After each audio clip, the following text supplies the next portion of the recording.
نؤمن به ونتوكل عليه ونعوذ بالله من شرور أنفسنا ومن سيئات أعمالنا من يهده الله فلا مضل له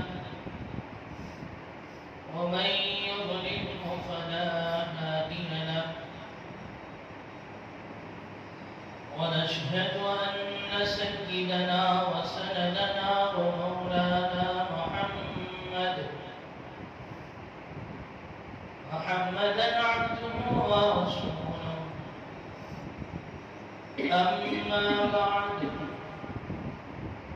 أعوذ بالله من الشيطان الرجيم بسم الله الرحمن الرحيم ولا تركنوا إلى الذين ظلموا فتمسكم النار وما لكم من دون الله من أولياء ثم لا تنصرون صدق الله العظيم رب اشرح لي صدري ويسر لي أمري واحلل عقدة من لساني يفقهوا قولي رب زدني علما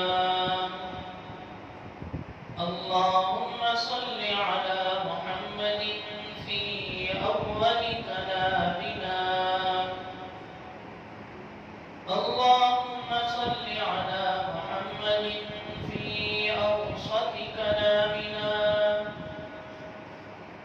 اللهم صل على محمد في آخر كلامنا معزز سامعین بزرگان دین نوجوانان اسلام ربیع الاول کا مہینہ چل رہا ہے نبی علیہ السلام کی ولادت با سعادت اس مہینے میں ہوئی ہے تاریخ میں اختلاف ہے کسی نے 9 کہا کسی نے 12 کہا لیکن اس مہینے میں مجھے اور آپ کو اپنے نبی سے محبت اور عقیدت ایک جذباتی طور پر پیدا ہوتی ہے کہ یہ مہینے میں نبی علیہ السلام کی ولادت ہوئی لیکن اس جذبے کو صرف اپنے دل میں بسانا یہ محبت نہیں ہے اس جذبے کا اظہار اپنے جسم کے اعضاء اور اپنے اعمال سے کرنا یہ محبت ہے انسان زندگی گزار رہا ہے نبی کا کیا طریقہ کار تھا ان کی زندگی کا کیا طرز عمل تھا ان کا لباس کیسا تھا ان کا طریقہ کار کیا تھا اس سے نہ واقف ہو تو یہ کیسی اندھی محبت ہے ایک تو مسلمانوں کے لباس میں اور غیروں کے لباس میں ایک فرق اور امتیاز ہونے لگا کہ کرتا پائجامہ یہ مسلمان کی پہچان ہے اور شرٹ پینٹ اور ٹی شرٹ یہ جو سب استعمال کیے جاتے ہیں یہ غیر مسلموں کا استعمال ہے اور اس زمانے سے بھی اس کی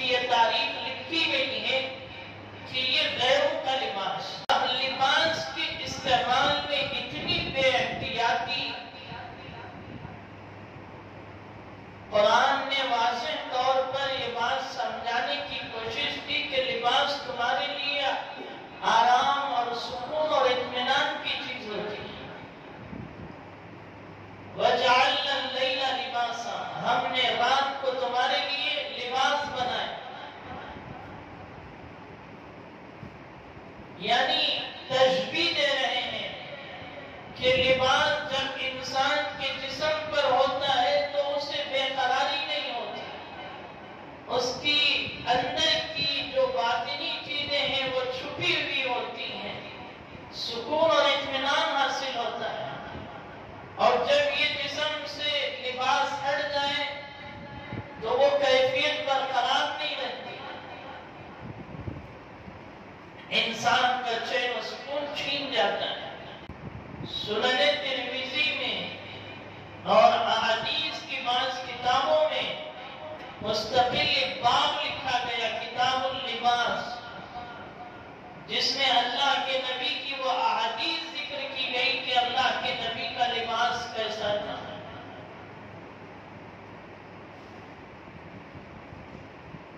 مسلمان سمجھتا ہے کہ میں اپنے لباس میں آزاد ہوں، چاہے جیسا چاہے پہن لوں۔ نہیں، شریعت نے اس کی بھی حد مقرر کی ہے کہ تمہیں لباس پہننا ہے تو اسلامی لباس کا استعمال تمہارے لیے ضروری ہے۔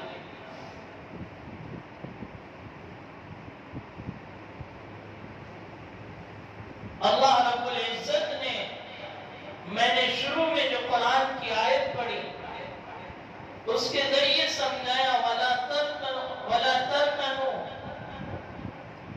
کہ تم اپنے آپ کو نہ جھکاؤ إِلَى الَّذِينَ ظَلَمُوا، ظالم لوگوں کی طرف، یعنی اپنا رجحان، اپنا میلان ان لوگوں کی طرف نہ کرو جو ظالم ہیں۔ ظالم سے کون مراد ہے؟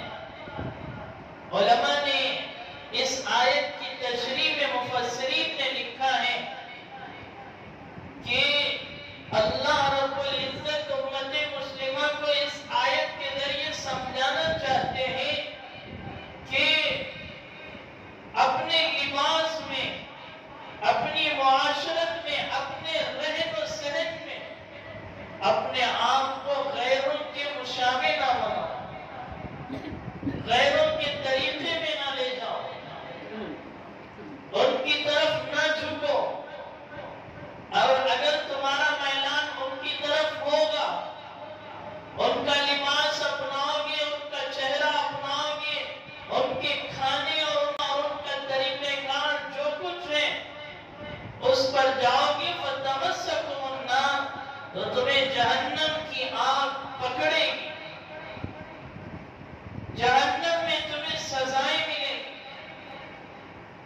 وَمَا لَكُم مِّن دُونِ اللَّهِ مِنْ أَوْلِيَاءَ، ایسے موقع پر اللہ کے علاوہ کوئی تمہارا مددگار ہو نہیں سکتا۔ ثُمَّ لَا تُنصَرُونَ، پھر تمہاری مدد نہیں کی جائے گی۔ اللہ تعالیٰ یہ سمجھانا چاہتے ہیں کہ تمہارا رہن اور طریقہ اور تمہارا پہننا اوڑھنا ان ظالموں کی طرح ہوگا جن ظالموں نے میری نافرمانی کر کے، میرے نبیوں کی نافرمانی کر کے اسے ٹھکرا کر اپنی زندگی تباہ اور فنا کر لی ہے، ختم کر لی ہے۔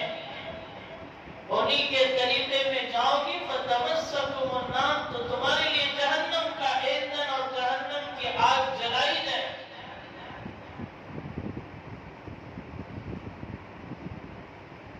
اور اگر تم سمجھدار ہو، سمجھ گئے ہو، تو اللہ نے آگے ایک حل دیا، وَمَا لَكُم مِّن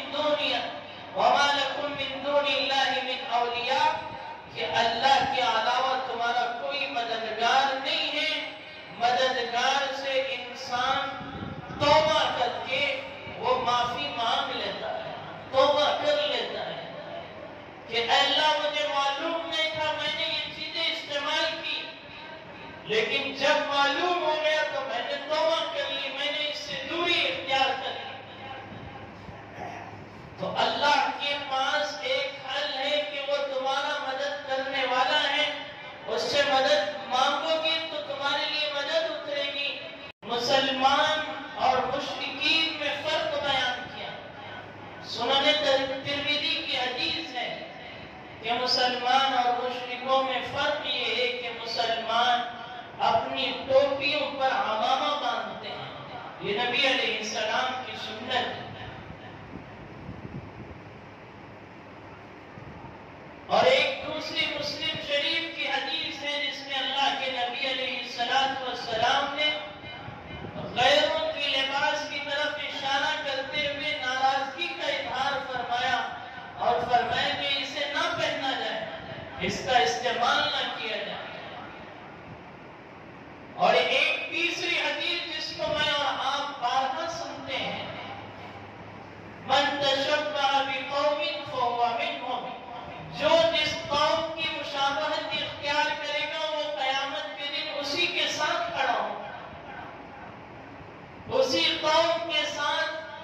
اسے کھڑا کیا جائے گا، اس کا شمار ہوگا۔ مالک بن دینار علیہ الرحمہ کی ایک روایت نقل کی گئی لباس کے تعلق سے کہ پچھلے انبیاء علیہ السلام میں سے ایک نبی کو وحی بھیجی گئی، اس وحی میں یہ بتلایا گیا کہ آپ اپنی قوم کو سمجھا دیجئے کہ غیروں کا لباس نہ اپنائیں، غیروں کا رہن سہن نہ اپنائیں۔ یہ وحی کے ذریعے میرے اور آپ کے نبی کو تو بتلایا ہی گیا، اس سے پہلے کی قوموں کو بھی یہ تاکید کی گئی کہ دوسری قوموں کی مشاورت اختیار نہ کرو۔ آج ہم آپ سے کہتے ہیں تو آپ کو برا لگتا ہے، لیکن اسلام نے جو چیز کہہ دی وہ میرے اور آپ سب کے لیے اور ساری امت کے لیے قیامت تک کے لیے نمونہ ہے۔ آپ عمل پیرا ہوں گے تو آپ کی کامیابی اور کامرانی ہے، اور نہیں اپنائیں گے تو آپ کی ناکامی ہے۔ دنیا میں بھی رسوائی ہوگی، آخرت میں تو ہونا ہی ہے۔ دنیا کی رسوائی تو کم ہے اور آخرت کی رسوائی زیادہ ہے۔ اس رسوائی سے بچنے کے لیے لَقَدْ كَانَ لَكُمْ فِي رَسُولِ اللَّهِ أُسْوَةٌ حَسَنَةٌ کہ تمہارے لیے تمہارے نبی کی زندگی بہترین نمونہ اور ماڈل ہے۔ میں نے اس آیت کو کئی مرتبہ آپ حضرات کے سامنے ذکر کیا۔ نمونہ اور ماڈل کسے بنایا جاتا ہے؟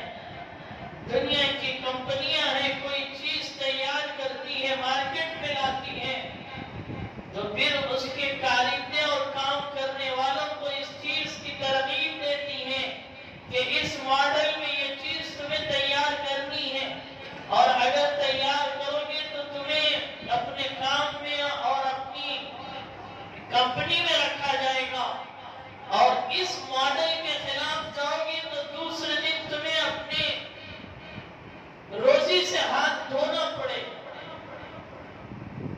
اور مالک اسے نکال دیتا ہے۔ جو کمپنی کے خلاف مال تیار کرتا ہے، جو ماڈل دیا گیا ہے، اس ماڈل کے خلاف کام کوئی چیز بناتا ہے، تو خدائے وحدہ لا شریک جو میرا اور آپ کا اور ساری انسانیت کا مالک ہے، اس نے نبی علیہ السلام کی زندگی نمونہ اور ماڈل کے طور پر دے دی کہ اگر اس طرح بن کر آؤ گے، اپنی زندگی بنا کر آؤ گے، سیرت بھی انہی کی طرح، صورت بھی انہی کی طرح چاہیے، تو پھر تمہاری زندگی کامیاب ہوگی، اور اگر اس سے ہٹ کر آؤ گے تو پھر تمہاری کامیابی نہیں۔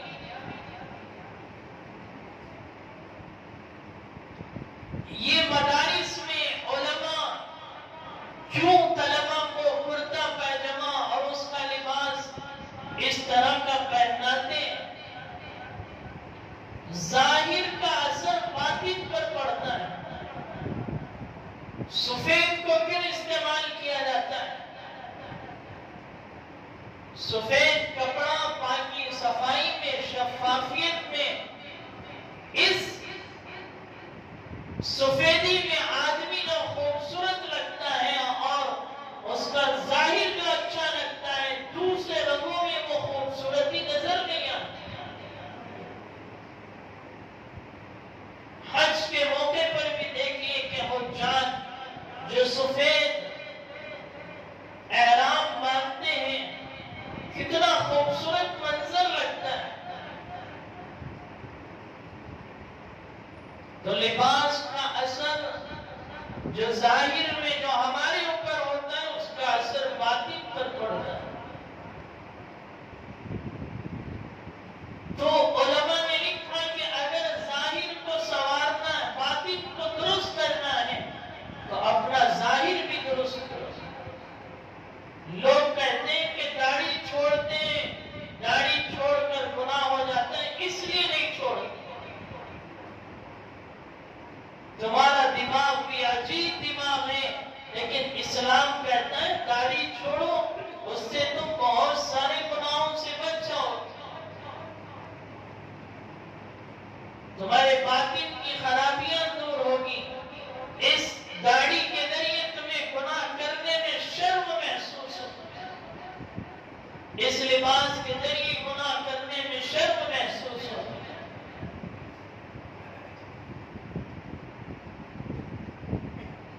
تو ظاہر کا اثر باطن پر پڑتا ہے۔ اللہ کے نبی علیہ السلام سے سچی محبت کی یہی دلیل ہے کہ ہم اپنے لباس کو صحیح طریقے پر جو اسلامی لباس ہے اسے اپنانے کی کوشش کریں۔ لوگ آج کرتا پیجامہ کو عیب سمجھتے ہیں، شرم محسوس کرتے ہیں، ٹخنوں کے اوپر پیجامہ آ جائے تو اسے عیب سمجھتے ہیں، سر پر ٹوپی رکھنا اسے عیب سمجھتے ہیں، نہ رکھنا اسے فیشن سمجھتے ہیں۔ جب ہم اس طرح غیروں کی چیزوں کو اپنے اندر لیں گے تو پھر ہمارے میں اور ان میں کیا فرق رہا؟ مسلمان اور غیر مسلم کی پہچان کہاں رہی؟ افشوا السلام، سلام کو پھیلاؤ۔ جب آپ راستے سے گزریں گے آپ کی پہچان ہی نہیں ہے تو آپ کو سلام کہاں سے کیا جائے؟ اس لیے جو سنتیں ختم ہو رہی ہیں اس کی بنیادی وجہ یہی ہے کہ ہم نے مسلمانوں کا، اسلام کا جو رویہ ہے اور طریقہ کار ہے اسے چھوڑ دیا۔ اب مسلمان اور غیر مسلم میں امتیاز ہونا مشکل ہو گیا، فرق کرنا مشکل ہو گیا، تو راستے سے گزرنے والا سلام کہاں کرے؟ سکھ حضرات کو آپ دیکھیں کہ داڑھی کا اہتمام، سر پہ جو ہے ان کی پگڑی اور ہاتھ میں تلوار، یہ ان کے مذہب کی پہچان ہے، تو انہوں نے اپنی پہچان کو ختم نہیں کیا، باقی رکھا۔ لیکن مسلمان کو اسلام ایک آفاقی مذہب دیا گیا، سارے مذاہب کو ختم کر کے اللہ رب العزت نے اسلام کو پروان چڑھایا کہ اب کوئی مذہب نہیں آنے والا، صرف یہ ایک ہی مذہب ہے قیامت تک۔ تو سارے مذاہب کو مٹا کر اسلام کو لایا گیا، لیکن مسلمانوں نے اسلام کو اپنانے کے بجائے وہ مذاہب جن کو مٹائے گئے، جن کو ختم کیا گیا، ان کے طریقہ کار کو اپنانے لگے، ان کے طریقہ کار کو لینے لگے۔ اس سے بڑے افسوس کی بات کیا ہو سکتی ہے؟ دنیا میں ایک تو مسلمان اور غیر مسلم کا فرق ختم ہو گیا، اور دوسری چیز مسلمان اپنے اس عمل کے ذریعے یہ ظاہر کرتا ہے کہ اسلام مغلوب ہے، اسلام کی کوئی حیثیت نہیں ہے، اور دوسرے مذاہب غالب ہیں، ان کا دبدبہ ہے، ان کا رعب ہے۔ ہمارے جسم سے جو ظاہر ہونے والے اعمال ہیں اس سے یہی پتہ چلتا ہے۔ صحابہ کرام رضوان اللہ علیہم اجمعین کی ذات اقدس پر غور کریں،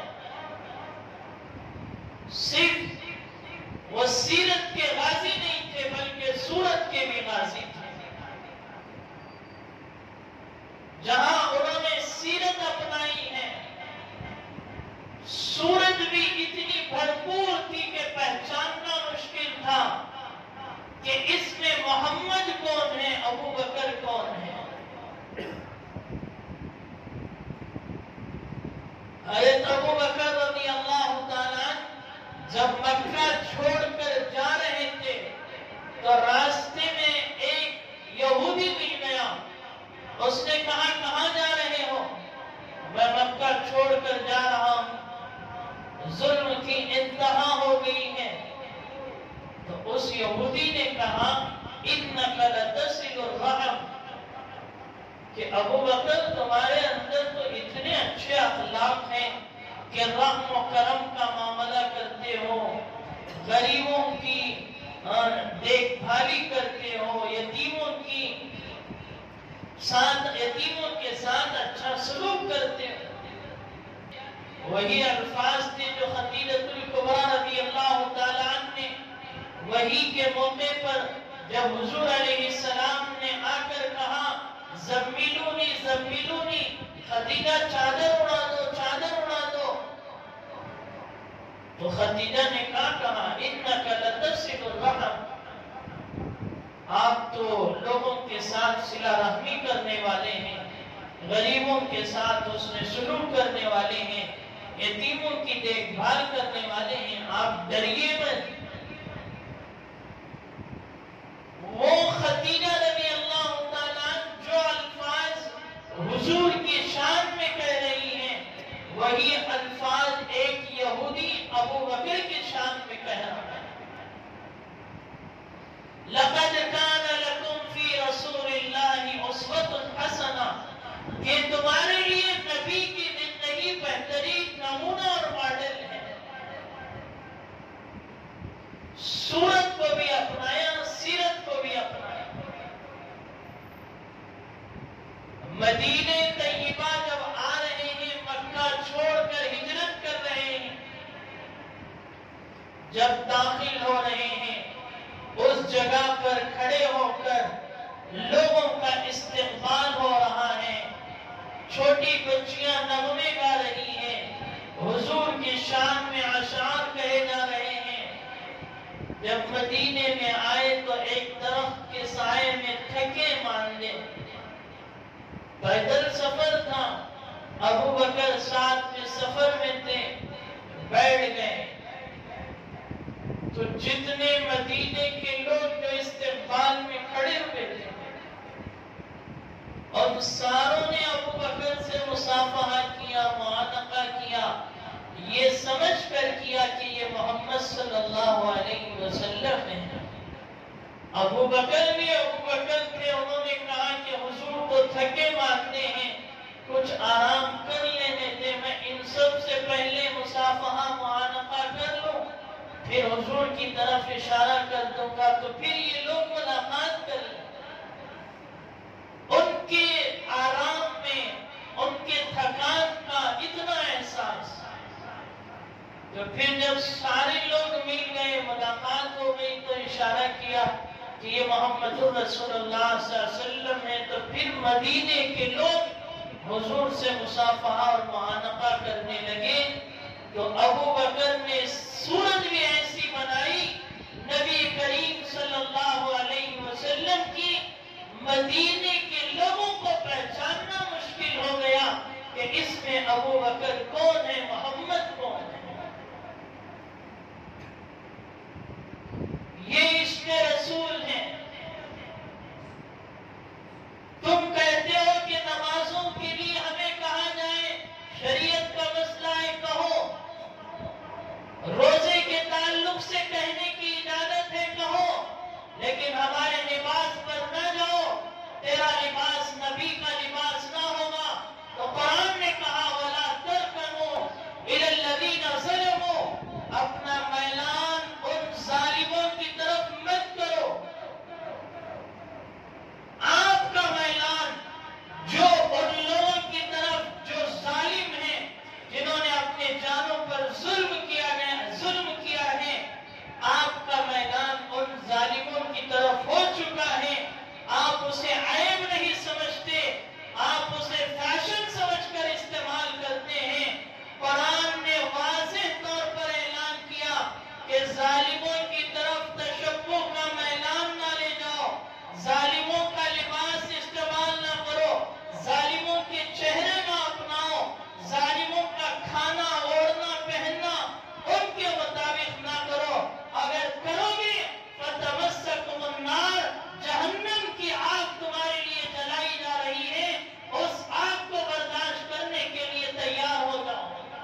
پینا ہے، آنکھ بند ہوگی تو تمہیں پتا چلے گا کہ تم نے صحیح کیا ہے یا غلط کیا ہے۔ وَمَا لَكُم مِّن دُونِ اللَّهِ مِنْ أَوْلِيَاءَ، وہاں اللہ کے علاوہ تمہارا کوئی مددگار نہیں ہوگا۔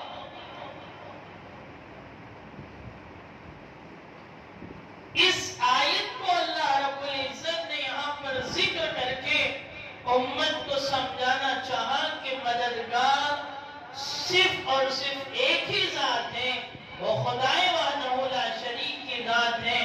اگر تم اپنے گناہوں سے اور اپنی پریشانیوں سے اور اپنی زندگی کی ہر مصیبت سے باز آنا چاہتے ہو تو تمہارے لیے ایک مددگار ہے، اس مددگار سے اپنی سچی پکی توبہ کر لو۔ اے اللہ، یہ کام کرتا تھا، میرے سے سرزد ہو گیا، میں نہیں جانتا تھا، اے اللہ میں اس سے توبہ کرتا ہوں، تو وہ مددگار تمہاری توبہ سننے کے لیے تیار ہے۔ ثم لا تنصرون، آگے اللہ رب العزت نے یہ ذکر فرما دیا کہ پھر تمہاری کوئی مدد نہیں کرے، اس کے علاوہ کوئی مدد نہیں کر سکتا۔ صرف تشبہ لباس میں نہیں ہے، نبی کے نام پر جلسے جلوس ہوتے، موسیقی حرام ہے، ڈھول باجے دف کے بارے میں کہا جاتا ہے۔ آج کے دف اور پہلے کے زمانے کے دف میں بہت سارا فرق ہے۔ اس دف کو، آج کے زمانے کے دف کو آپ شامل ہی نہیں کر سکتے، ملا ہی نہیں سکتے۔ ربیع الاول کا مہینہ آتا ہے تو لباس سے اوپر اٹھ کر آپ اور بھی دوسرے چیزوں کا جائزہ لے لیجئے کہ امت مسلمہ کن کن جگہوں پر غیروں کی مشابہت اختیار کرتی چلی جا رہی ہے، اور نبی کے میلاد کے نام پر ایسے ایسے کرتوتیں اور ایسے ایسے اعمال ہو رہے ہیں جسے دیکھ کر امت مسلمہ کا وہ طبقہ جو علماء کا ہے، علماء ربانیین کا ہے، شرمسار ہو جاتا ہے کہ امت یہ کیا کام کر رہی ہے۔ علماء نے لکھا کہ جب غیروں کی مشابہت اختیار کرتے کرتے لوگ اس میں لگ جائیں گے تو پھر اتنے آگے چلے جائیں گے کہ وہ کسی چیز کا عیب ہی نہیں سمجھے۔ ابھی آپ نے سوچا کہ لباس ہے، پہن لیں، چلیے لباس آپ نے پہن لیا، پھر اس سے آگے چلیے، موسیقی ہے، گانے بجانے ہیں، اسے بھی آپ نے عیب نہیں سمجھا۔ پھر اس طرح کرتے کرتے گناہوں میں ایسے اندھے ہوتے جائیں گے کہ غیروں کی چیز ہمارے گھر کا طریقہ کار اور فیشن بن جائے۔ ہم پھر کس چیز کو عیب سمجھیں گے؟ ہم کس چیز کو اپنے گھروں سے نکالیں گے؟ کوئی چیز نکل نہیں سکتی۔ آج ضرورت اس بات کی ہے کہ ہم اس تعلق سے غور و فکر کریں، اپنے بچوں کو سمجھائیں، اپنے گھروں میں اس کی عادت ڈالیں کہ ہمارا لباس صحیح ہو، کھانا رہن سہن صحیح ہو، سنت کے مطابق ہو، نبی علیہ السلام کے بتائے ہوئے طریقے کے مطابق ہو، تو پھر یہ ماحول بنتا جائے گا۔ پھر ہمارے نوجوان جب بڑے ہوں گے تو پھر ان کی زندگیوں میں ایک ایسی خوبصورتی آئے گی کہ آپ دیکھ کر پہچاننے لگیں گے کہ یہ جانے والا مسلمان ہے۔ نبی کریم علیہ السلام کا غلام جا رہا، میں اپنی مسجد میں دیکھتا ہوں کہ نماز میں لوگ آتے ہیں کہ سر پہ ٹوپی نہیں ہوتی۔ حضور علیہ السلام نے فرمایا، ترمذی کی حدیث ہے، مشرکین اور مسلمانوں کی پہچان اور ان دونوں میں فرق یہ ہے کہ مسلمان اپنے سر پر ٹوپی پر عمامہ باندھتا ہے۔ ٹوپی کا بھی ذکر فرمایا، عمامے کا بھی ذکر فرمایا، تو معلوم ہوا کہ ٹوپی سنت ہے۔ اللہ رب العزت مجھے اور آپ کو ان باتوں پر غور و فکر